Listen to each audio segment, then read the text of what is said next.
Good morning, my fellow yogic travelers. I'm mighty glad to be alive today, and I hope that you are too as we continue to live, laugh, love, learn, linger, and live the life we love. It's PowerPoint Day, so for those of you who are my new students, this is what we used to do back in 1985 to 2018. Another way of sharing the Dharma with what I call presentation literacy. The image adds so much. So it's called the elephant trainer. First thing is, don't make friends with an elephant trainer if you don't have enough room in your house for an elephant. Spirituality is not a spectator sport. If you're going to do something to transform yourself, you got to make room for the new you and get rid of the old stuff. All right, so here's a little reminder from Osho, used to be called Sri Bhagavan Rajneesh. A really spiritual person will live life as an art, will create a deep harmony between the body and the consciousness. And this is the greatest art there is. His life will be a joy to see, and it'll be fragrant, far for the sheer reason that there's no split in his being. The very unity makes him organic. The wound of division is healed. Well, like the fall in the garden, consciousness itself is the wound. Just being aware creates a certain separation between yourself and the rest of the world. Then you got to heal yourself. So it forces you to pay attention, or you numb yourself in order not to feel. And then, as we say, your denial is causal. Your choices come from this negative place. All right, nonetheless, if you practice, the whole idea is there's an expectation that you'll take your skills to the next level. Yeah, but there's tax on the system. It's called practice. Or you got to do reps. Hit the mat again and again. Now, I continue to tell you that the three main ways of looking at yoga, through Jnana Yoga, the intellectual path, through Karma Yoga, the path of action, and Bhakti Yoga, the path of devotion, it's nothing but different metaphors for the university, the gym, and the temple. Study, nothing is off the table in terms of looking at it and trying to understand it. Act, not just a gym rat, whatever it is that keeps you in the joy of movement. And then contemple, find that place where your heart gets open and you're able to go beyond thinking into faith and the interconnectedness between yourself and everything else.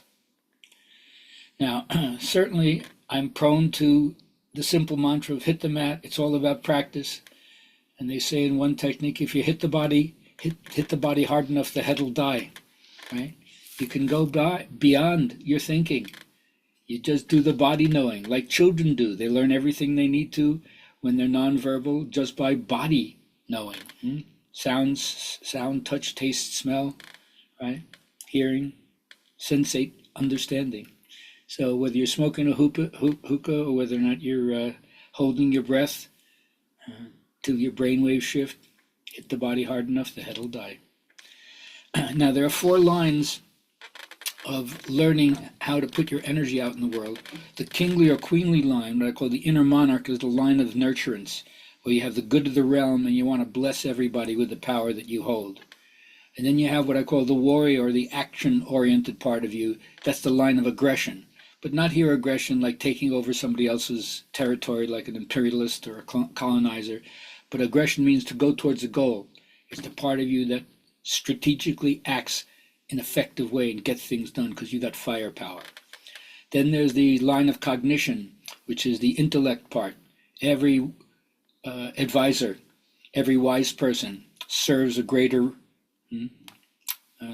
realm, right? They have the good of the people in the heart, and they use their knowledge for the benefit of everybody, not to manipulate and do insider training behind the back of people. And then, of course, you have the 4th part, which is the lover energy, where your heart is open. This is the line of affiliation, where you really connect through the feeling nature to other people, both their joy and their weal and woe. Now, there's failed initiations for these 4 lines of affiliation also, because if you're not a good king or queen or a good ruler or a good decider or a good CEO, you become bossy. You demand instead of command.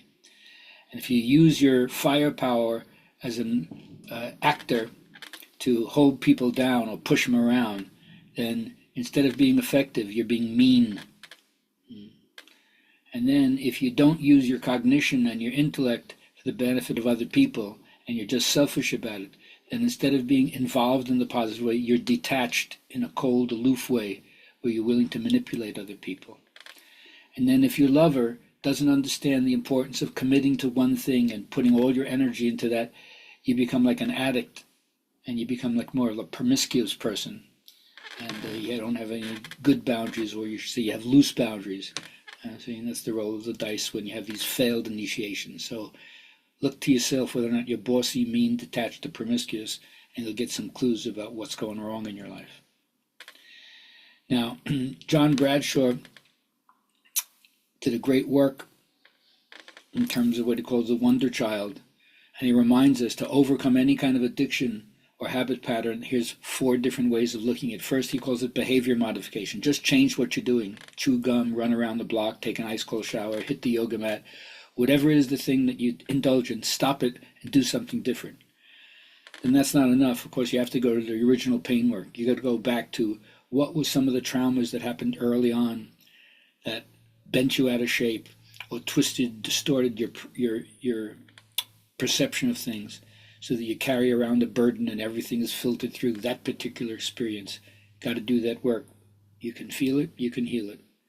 And then the cognitive corrective, you go back and you look at the way you've told a story or a narrative about what happened and why you had to be the way you were and how you are the way you are because of that. So you change that narrative. You pick a better story, like Life of Pi.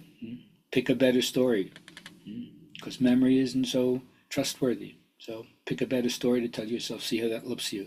And then always get an inner life. Don't be so dependent on anything outside yourself, whether it's people, institutions, ideologies, food, shopping, internet, whatever it is. Get an inner life. Find out how to spend time in silence and what benefit there is from sitting and simply contemplating your own being and the being of everything. And then, although we don't like trouble to happen, here's a great quote from Henry Kaiser: trouble is only opportunity in work clothes. It's like you're in a think tank, and it's until problems arise, you're sitting there twiddling your thumbs.